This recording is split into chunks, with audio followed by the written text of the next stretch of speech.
Hi, church. I continue to miss you and continue to hold you in my heart. We are going through these days together, and I'm going through them with our family Zen Dog here. Zen Dog is wearing his face covering because he knows that we're starting to open up more in our world, and that's a good thing, and we continue to want to protect our neighbors with things like masks and distancing.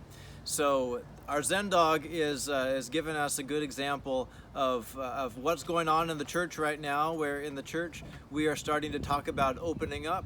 I said this last week that the session was going to begin talking about how we might start gathering again as the church. On Tuesday, the session did gather, and they initiated a process for starting to move toward gathering. We don't have a hard date on the calendar yet for gathering as the church, but a team has been formed to consider what needs to be in place for us to gather safely. When we do gather, we know that people will come back at different times. Some people will be really excited to be there right at the beginning of our newly gathered life. Other people will feel like they need to take it easy and just take some space and come back when they feel ready.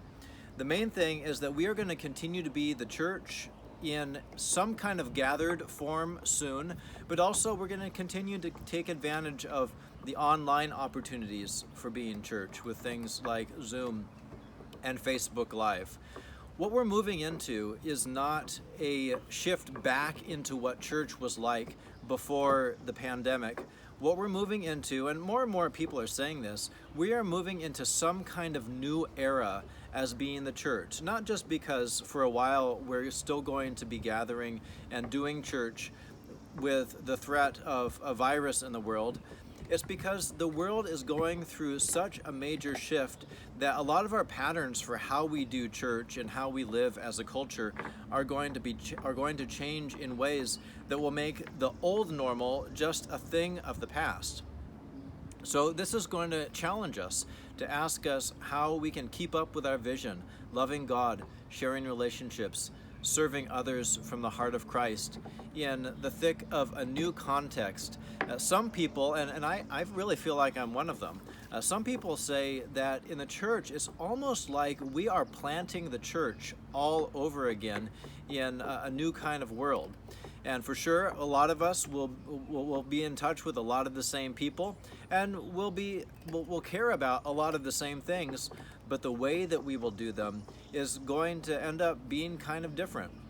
So I've been trying to learn a lot and listen to important leaders in the church and just in our culture for what's going on in our world and what it's going to mean to live into the future faithfully.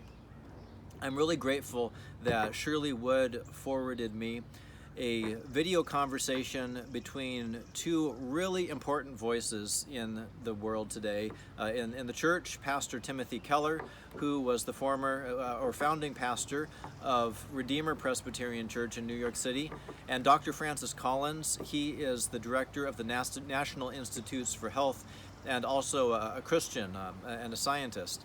So the two of them talked for about an hour about all kinds of things, everything from what it means to live by faith in these days, what it means to trust in God in the midst of a pandemic, what it means to be the church and to ask what is happening right now with our life and where may our life be headed, what it means to be people who are really looking out for the well-being of our nation with questions of how vaccines are being developed and when we might receive them. So I commend that to you. It's a link that is included with this email. I also ask you to be ready to engage these next stretch of days with a spirit of love.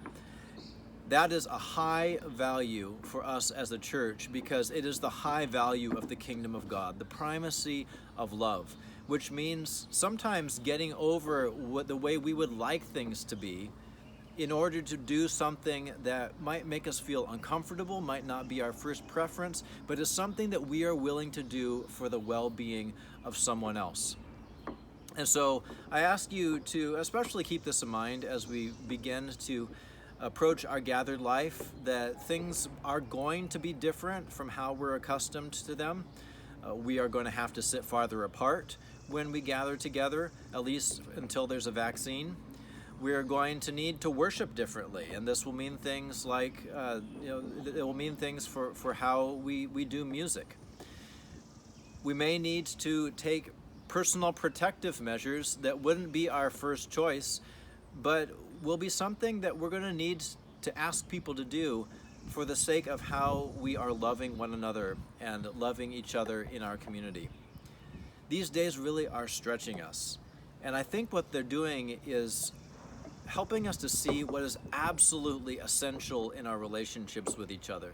It's helping us to see what is absolutely essential about being the church. And for this reason, I have a lot of hope about the kind of church we're going to be as we continue to trust God and ask what it means to be Jesus' people, trusting Him in this world and looking to serve Him in one another and in our neighbors. So let's keep being the church. Let's keep loving God, sharing relationships, serving others from the heart of Christ. When it's time to start regathering, we're going to give plenty of advance notice about what the procedures will be, when it's going to happen, and how we can all take our part for reopening our gathered life and doing it in a way that serves one another and protects each other. God be with you all.